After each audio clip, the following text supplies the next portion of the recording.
to the Paint, Rest, Repeat podcast with Ros Gervais and Laura Day, where we chat about our creative lives as artists while keeping it real and a little bit messy. We're here to inspire creatives just like you to push past those boundaries and make art that you love. Let's dive in.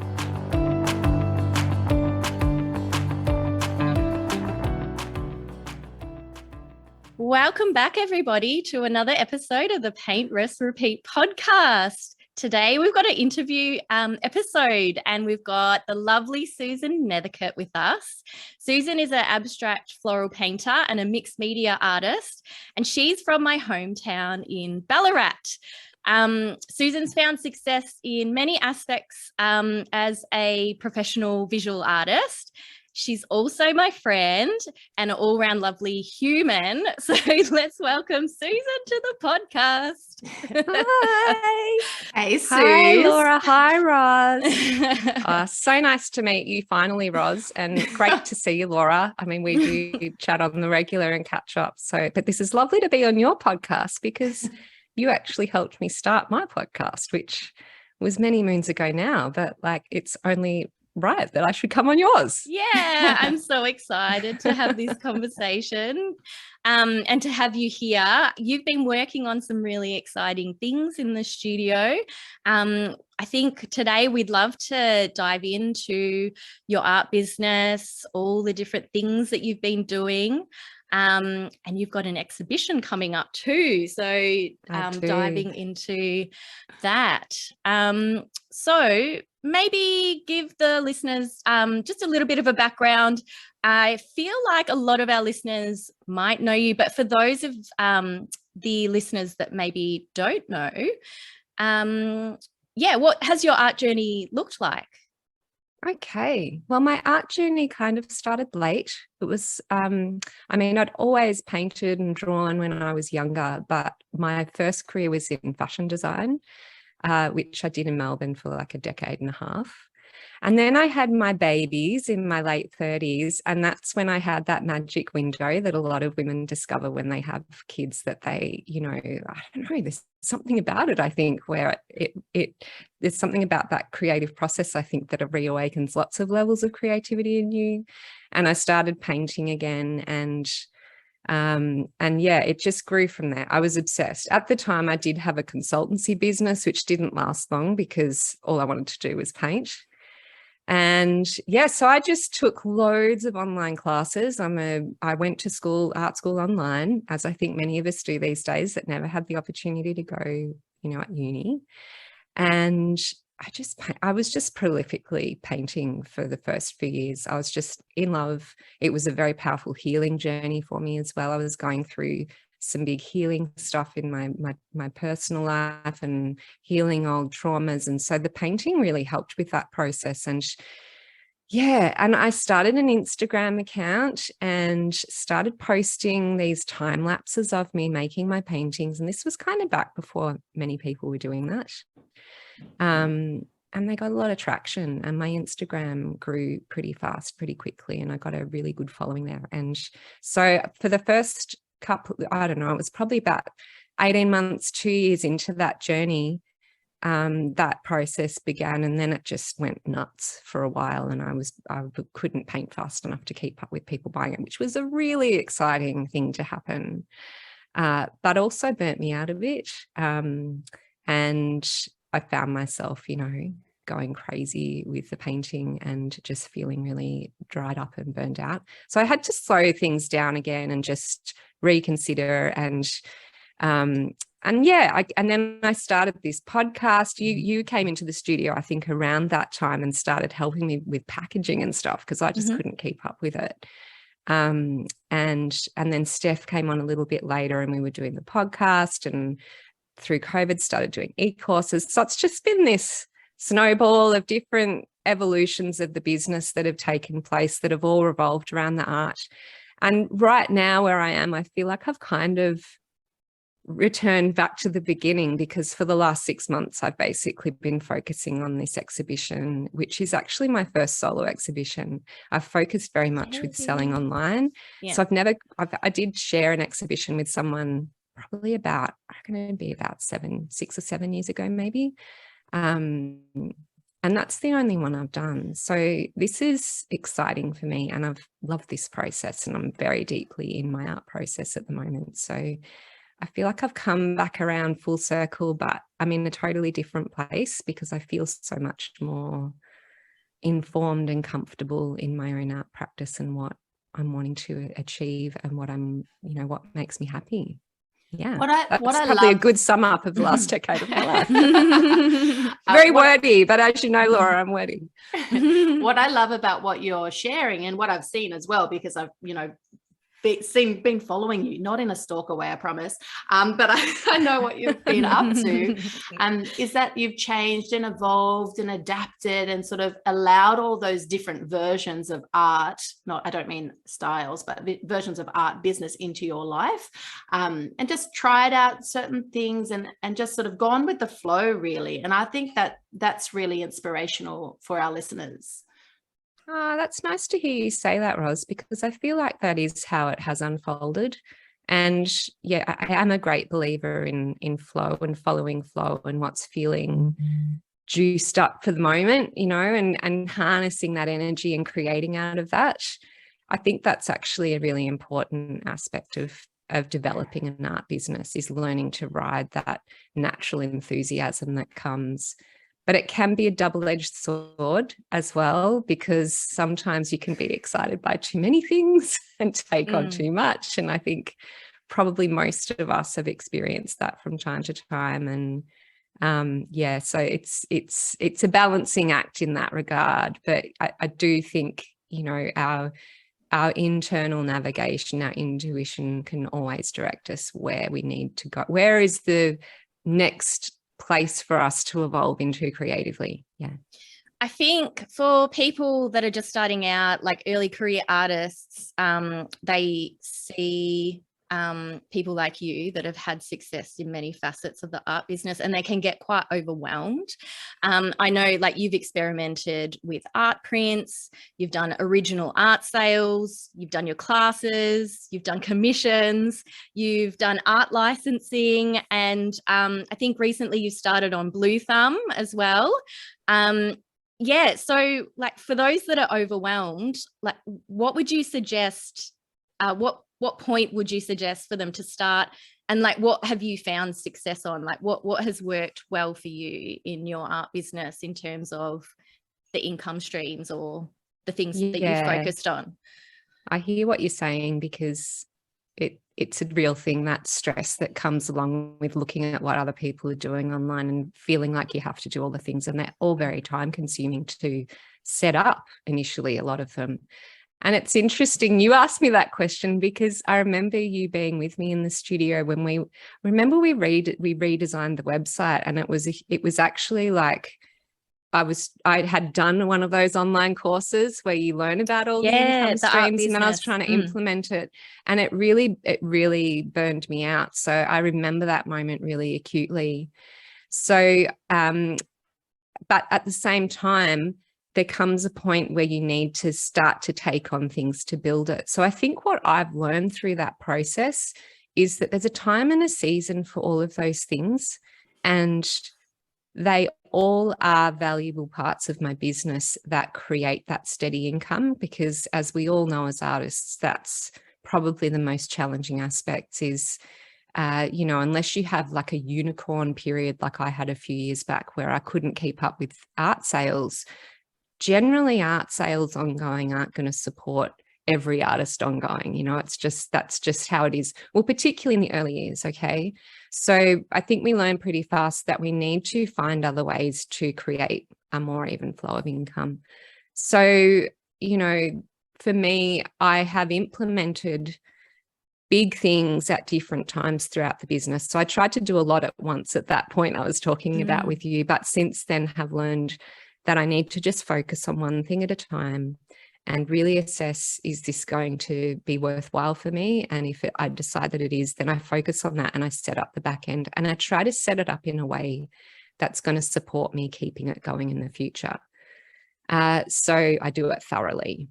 But you can't do it all at once. It's just not possible. There's too many learning curves, because each of those components that become part of those new income streams usually require you acquiring a certain set of skills. So you've got to get yourself educated, and then you've got to kind of master the skill and set it up, and then you're good.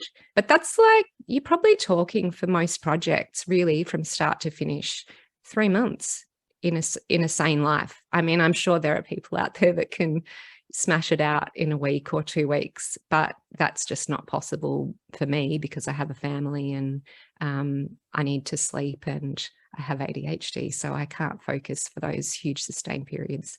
So yeah, that would be my advice, is see it as like a project that's really realistically going to take a couple of years. If you want to do all those things, you might discover you don't want to do all those things. I did do a period of in-person teaching workshops, which you came and helped me with in the studio.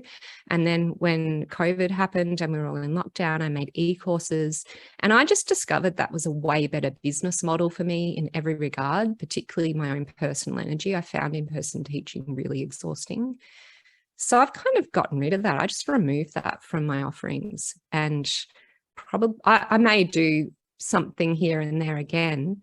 But it's, yeah, I discovered what worked and what didn't, and the online works really well for me. So yeah, does that explain the answer to your question? I'm a tangent lady. No, it definitely does. Yeah, it definitely does. And I like the concept of seasons, like, yeah, going through different seasons in your art business, trying not to like do all the things, and giving yourself like that timeline, like the 3 months. I feel like for my personal capacity, I might stretch it out longer. Sure, not 3 days, Laura.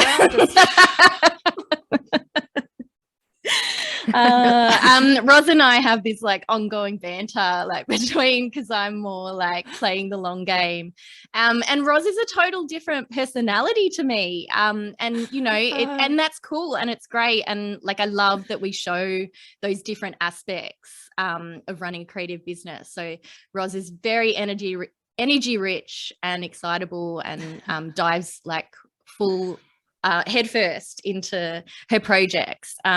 But yeah, and that's the thing, isn't it? Like, you've got to know yourself. Really, you can look at what other people are doing, but they might be high energy and you might be low energy. So you've really got to know yourself, and you've got to know what work habits support you. And that's something that just comes with living your life and experience, and just watching what's going on and being in tune with your own energy and how it's feeling, because it can start to feel really bad when you get out of sync with your own energy. And it's trying all these, or like trying these new things. So not just leaping in and just going, right, that's it, I'm going to do that, I'm going to follow that shiny object and smash that plan out, but being open to trying things and then seeing if it fits with you, because I don't think there is one road to success. I think we want there to be, but there isn't, because we're all different, and our artworks are different, and our lifestyles are different, and our hopes and dreams are different. So yeah, it's, I don't know, watching other people that you admire, like you, Suse, and like you, Laura, and then picking things out of that and going, oh, well, that actually might suit me and my art and my lifestyle and my hopes. So maybe I'll give that a try and see how that goes. So yeah, I love your story and your take on this, and thank you for being so open as well. I think that's really beneficial. I don't know how to be any other way. You fit in around here. Yeah, no, well, yes, I do. Yeah, so I remember meeting you, Suse, in that exhibition that you shared with someone else, and it was amazing, and it was a very successful exhibition. But then you took a break from your shows, and obviously, like, you went through different seasons, you tried different things out in your art business. So now you've come back a few years later, and then you're doing your solo show. What was the point where you decided, I'm ready to make a new collection, I'm ready to have a local showcase, and I'm ready to do a solo show, because it takes so much work? I know, I've had two. Yeah, so there's like been a few factors that have led into that. So I'll try and work through them reasonably sequentially, but I will probably jump all over the place. So that exhibition, that first one I had, which we had a beautiful long conversation. It wasn't long after that I reached out to you about coming and helping me in the studio all those years ago. It was a great experience and it was successful and it did make a lot of sales. And I did the thing, but I also, in the lead up to that, became a complete insomniac, didn't sleep very much at all in the couple of months leading up to it. So I arrived at it really exhausted and I was so anxious. Like I had an anxiety disorder at that point in time and I was going through trauma therapy. So the decision to step away from the exhibiting as a business model for me was driven by the fact that I simply couldn't do that. Like the idea of going back to it was I just can't expose myself to that. And I experienced a similar cycle when I ran an art retreat in the south of France in 2017. And it became a repetitive cycle in my life. And I've always been a huge believer in natural medicine and still am, like, see my naturopath, big believer in nutrition and treating things naturally. So was trying all the things to try and manage my anxiety and my insomnia, saw so many like high level professionals. And in the end, ended up getting on the right antidepressant for me because I'd tried for so many years to manage anxiety, and as many people would know, anxiety and depression are two ends of a spectrum. So when they treat anxiety, they usually treat it with an antidepressant. The one that I take helps me sleep at night, which has just been, oh my God, I'm so in love with it. It changed my life. And then the other part of it, the insomnia and the anxiety, like I just had back then this massive fear of rejection. And I have since learned, since the other piece of the mental health puzzle that I discovered last year was I finally got a diagnosis for ADHD at the age of 46. So, and one piece of ADHD, which I didn't know about, it's something that you kind of discover when you dig deeper into all the different factors that come with that particular neurodiversity, is something called RSD, which is rejection sensitive dysphoria, which is something that a lot of people with ADHD have, where they are so sensitive to rejection that it actually feels like they're going to die. So all those nights that I lay in bed, not being able to sleep, trying to get ready for those events, was that. It's this. And so now I'm treated for ADHD. My anxiety is pretty much gone away. My RSD, my sensitivity to rejection and, taking those natural knocks in life is hugely improved. And so that piece made it feel possible for me to be able to face that again, because it had such a bad impact on my whole daily life those last couple of events that I did. I was like, I just can't even, I don't want to do it to myself, but it's not really fair to my family. So, fast forwarding to those two pieces of my mental health being taken care of and feeling the best I've felt probably in my entire life, I really wanted to go back there. I knew that it could be a really amazing experience having an exhibition, and that the whole picture could be a really beautiful experience. So I really wanted to do that. And the second piece that really made me think deeply about that is the conversations I had with our mutual friend, Steph Wallace, Laura, on my podcast, because Steph's she just makes you think about things differently. She's such a frank person, but also she'd gone on this journey with her own art practice where she was really wanting to just return to the purity of her art practice. Yep. And so she was talking a lot about that.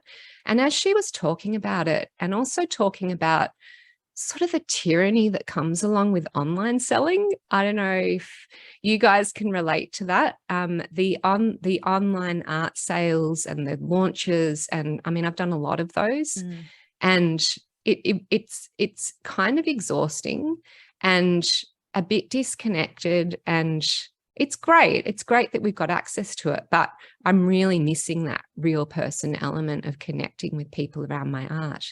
So we had numerous conversations on the podcast about this topic, and it was like it reawakened this desire in me to really deeply reconnect with my art practice in a way that wasn't limited to such small windows of time, which is what happens with the online launch model. Like you sort of create a little collection and then you launch it and then it's over. But I have found after years of going through that process that it's just not as creatively rewarding, because you find that you start just making art for the market. Like it's a bit of a thing that I think a lot of people drift into. There's a lot of emphasis in that whole online sales world that, of figuring out your style and then sticking to that style and then marketing that style. And there's not a lot of room for creative growth in that approach. Mm-hmm. And what I was craving was really expanding and growing as an artist. And what I've always tried to do, just to return back around to that different aspects of the business and the different income streams, is I try to let the art lead. So all of my e-courses are led by, I actually shoot the video and I don't know what I'm going to make out of it usually until after I've made it, which is what I discovered when I actually got into process with it myself.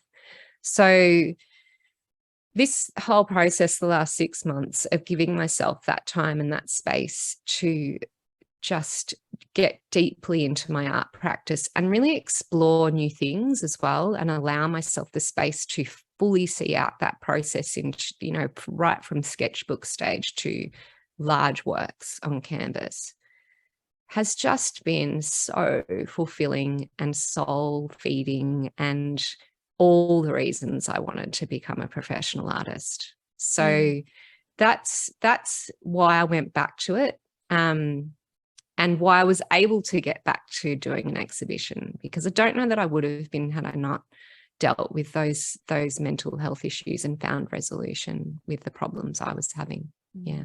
Mm. I love that you've given yourself, another chance. It's like another version of the past, but obviously everything's moved on. But it's like another chance to experience the joys of having an exhibition and working towards a big goal. And I'm jealous that I can't physically make it to attend. Oh, never mind. There'll be lots of online opportunities. I'm going to make sure I can connect with people, but that's sweet. Thanks, Roz. Are you going to do some sort of a live, event during the exhibition, even if it's just on, Instagram, showing everyone what you're doing? I think I'll definitely be popping in on Instagram, and I'll try and do like some Instagram lives. I'll figure out a pocket that I can do that in the gallery, so I can kind of, show people around and connect with people. But I haven't figured out when. But on the 19th of November, Steph and I are going to record an episode of our podcast in the art gallery. So that will be really fun. And thanks, Laura. I was sort of bending your ear last week. No worries. About doing something in there. And I know, Roz, you sort of said, oh, yeah, I've been to something like that. It worked really well. So that will be really fun. And I'm just at the moment putting together all of those different pieces of the marketing. So, even though it's an in-person exhibition, I still have to do all the online marketing because most of my audience is online. So I'm trying to think of ways that I can connect the two, because I think that's a really special combination as well. Shall we give the listeners, sorry to interrupt, Suse. Oh, that's all right. Shall we give the listeners the specifics, like the dates of your show, your Instagram, the podcast? I'm just going to read it from my own invitation because otherwise I'll get the numbers wrong. So the exhibition, which is called Autumnal Dreamscapes, and it's abstract botanicals and landscapes. Landscape is a new thing for me. That was sort of the thing that I was exploring more in this body of work. And it's on November 5th to 27th. It's here in Ballarat. It's at the Old Butcher's Shop Gallery, which is 112 Seymour Street, Soldiers Hill in Ballarat. And I will be in there from 1 to 5 on Saturdays and Sundays. So it's only open on the weekends. It's an artist-run space. And that live podcast recording will be on the 19th of November. So the opening is on the 5th of November. For anyone in Ballarat, you're all invited. I'll be there. And it's from 4 till 6. Yay! So yeah, I think that's everything. I read it from my sheet. It should be good. We will put it in the show notes. Thank you. And your Instagram handle, Susan? I am at Susan, SUSAN .Nethercote, NETHERCOTE. And your wonderful podcast as well. Yes, your podcast. I love your podcast, Susan. Oh, yes. Well, it's the Studio Insider podcast, but it's got my name at the start, Susan Nethercote Studio Insider Art Podcast. And yeah, I think episode 108 is about to come out. Oh my goodness, it's been going for a while. Yes. That's so exciting. And a lot of the first episodes you were in, Laura. Yes. So you can come and hear where it all began. I guess for listeners that are interested in organising a solo exhibition, that might be something good to listen back to. Because you were having your first solo exhibition when we recorded that. And so we went through, didn't we, step by step, all the different aspects, all the questions for you as they came up, basically, which has been a good resource for me, actually. So I haven't listened back, but I remember the conversations that we had and some of the trickier things we were sort of considering around that process. So, yeah, it would be good for people to go and listen to that first season. Yeah. Now, I've got a couple of extra notes here before we, release you back into the beautiful art studio where you're sitting, Suze. I was wanting to ask you a little bit about collectors, because rumor has it you have some really, positive and helpful and wonderful collectors. How did you start that? How did you sort of cultivate that? Look, some of my biggest and best collectors are actually friends. So I think for especially starting out, I think, the people around us that love us want to support what we're doing. So, so keep it personal, because a lot of those early collectors, and also some people that may keep buying a piece of your work every year for 10 years, which is what's happened with a few of my friends, they can be, some of the best collectors. So one thing I did in the early years of building my collector base, I don't know that you can do it as easily anymore, because of the way that Facebook has changed. But when I posted, I didn't have a Facebook business page for my art. I just had my personal page. So I was just posting on that as this is what I did today and what's going on in my life, the way that we did back then in social media. I think it's all shifted and changed a little bit.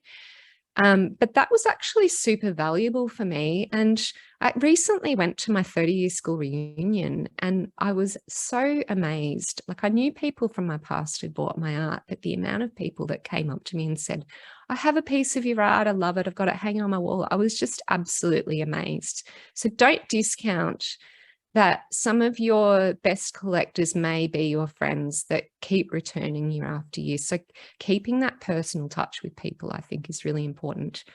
And also, even if you're growing online, keeping a personal tone to the way that you communicate, because you want your other collectors that aren't your in real life friends to feel that way about you. Sorry, Roz, you were going to say. No, I'm little Miss Interrupt over here, so sorry. Me too. No, I was going to say that that's an excellent point about family and friends. I ran a little coaching session yesterday, and I was saying exactly that to my mentee, just saying, you feel like, see if you can find that bravery in you to share on your personal Facebook page or your personal anything about what you're doing. But it's such a it's in ways it's more vulnerable sharing with family and friends than sharing with followers that theoretically you don't even know, like complete strangers. Why is that? Oh, because they're the ones that can hurt us, right? With their what they say, or even worse, with their silence. I understand what you're saying. That can be a really vulnerable place. I'm not sure what to do about that. I think things have changed so much in social media too. Like, it used to be that social media was social, and now social media just almost feels like a series of business cards, or highly curated content that's not as raw as it used to be.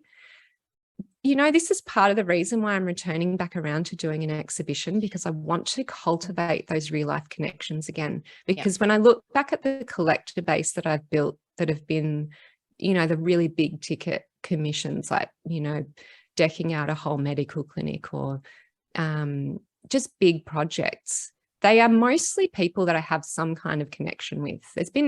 There have been lots of commissions with people that have just found me online and have followed me on Instagram.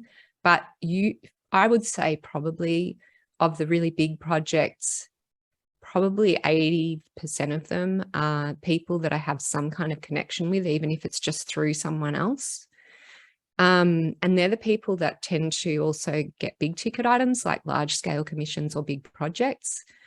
So I, you know, I feel like everything has changed. Like, I used to be able to not keep up with demand, and it's not that way for me anymore with selling my art. I think there's so much more of it going on Instagram, and, you know, now there's TikTok, and the audience is shifting, and that I'm kind of looking at it going, okay, well, we need to rethink this and reassess, because what used to work doesn't work as well anymore.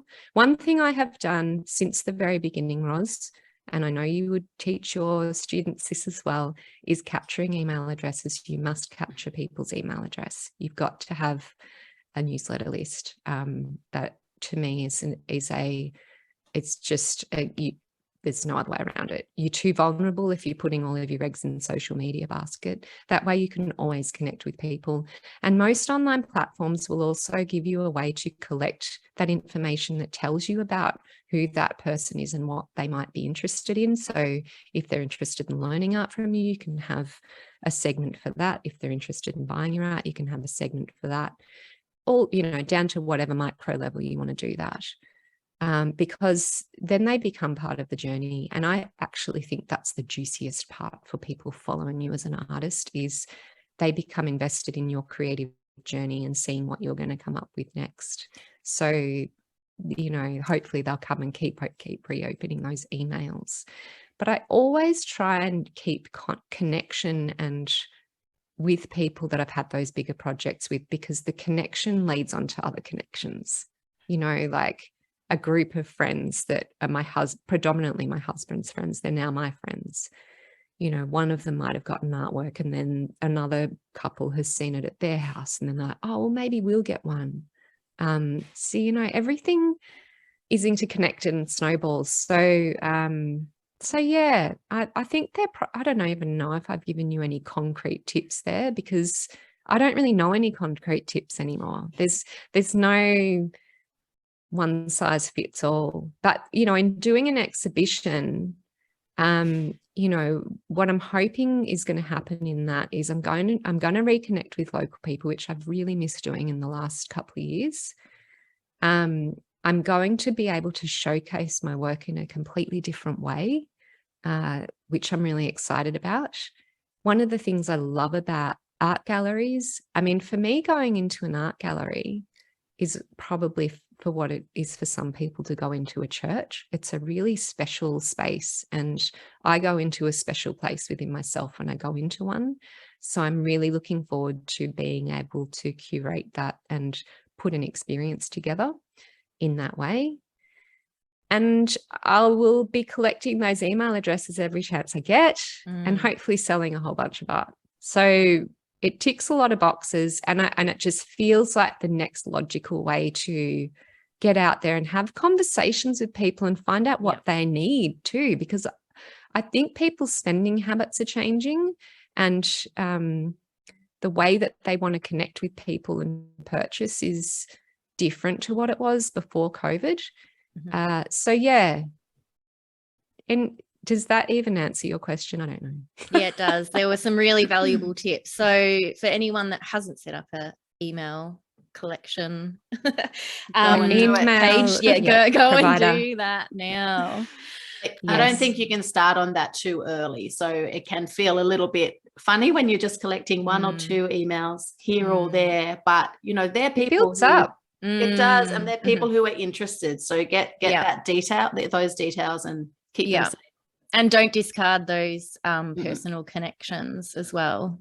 Yeah, don't assume that your personal contacts might not be interested in your art, because the art speaks for itself. So it might, you know, spark something within them, and they might need your art in their life. And mindset wise, you know, when you're sharing a post around your art, perhaps something like, this is what I'm up to today, like you were saying, Suze. So you're not selling your art, you're just letting people know what you're up to. And that's it. And if they're interested, they will comment or they will message you or something like that. Yeah, absolutely. Yeah. And also, you know, they need to, you know, it's when you're doing a collection too, I think keeping track of what you're doing as you're creating it, and just doing those posts, people are, you know, it takes people a while to figure out that they want to buy a big ticket item like that. So you need to keep reconnecting them with it. And when they connect with the whole journey and you've been really personal in how you've shared about that, I think that really helps. Yeah, I think that's what you do really well, Susan. Thanks. So we're going to add all of your links and the information in the show notes. I think, I can't wait to come to the opening. I'm so excited. I've already seen a little sneak peek of what has been brewing in your studio, and you have been sharing the journey. So you have been sort of giving people a taste of what to expect. Now, are you going to have it on your website for sale?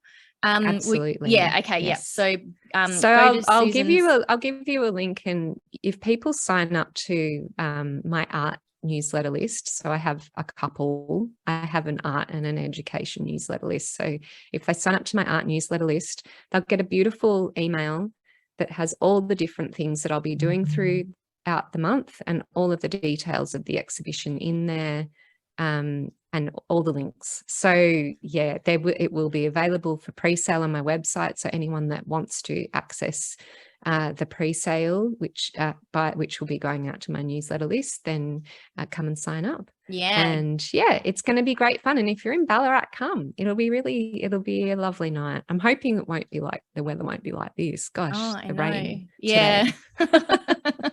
Thank you, Laura. You helped me design my flyer. This is a bad photocopy version. But Laura saved my butt. I was like, my Laura, pleasure. Just help me. I've started, but graphic design is not my thing. Come and see. All right. Well, that was super awesome. I hope our listeners have found some awesome tips. Let us know what you've taken from this podcast. We'd love to know. And I think Susan has given us some really good action steps and advice for starting out in art business.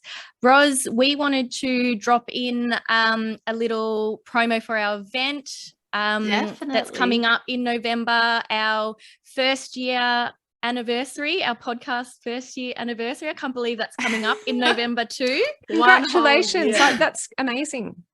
Yeah.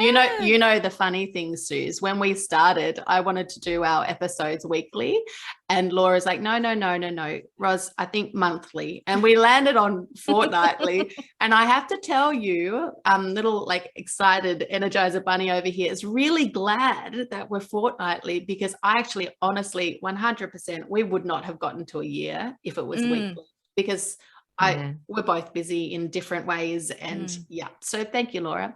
But yes, so we do have our first birthday, and we're having a little bit of a celebration on Saturday the 12th of November in Melbourne CBD.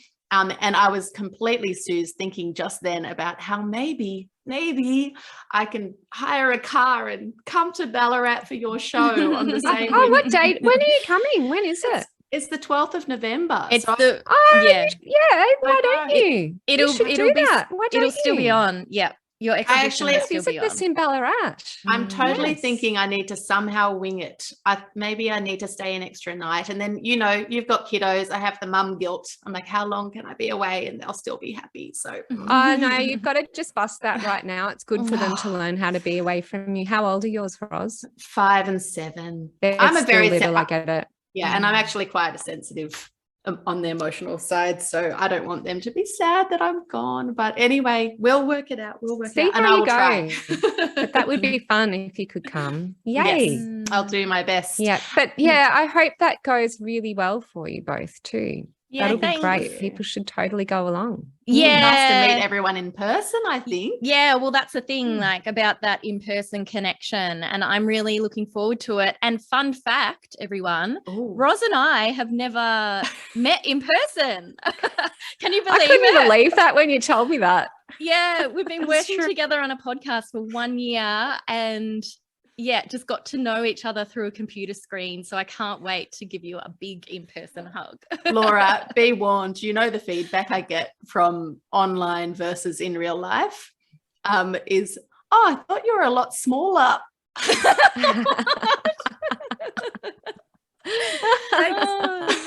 Okay. Oh dear. It's different, yeah, different perceptions, I guess. But yeah, interesting. So to wrap up, I did want to say, make sure that you head over to Suze's Instagram account, give her a follow, hop on her mailing list as we've been talking about. And if there's anyone else you think we should interview, please don't be shy. Let us know. Drop Laura or I a DM. And if you enjoyed this episode, make sure you leave us a review over on Apple Podcasts or perhaps on Spotify. Just do the 5 stars. I reckon 5 stars is good. What do you think, Sue? Yeah, definitely Yeah? 5. Anything less is an insult and Roz will cry. And then that'll make my children cry. And Yeah. that'll just be really bad.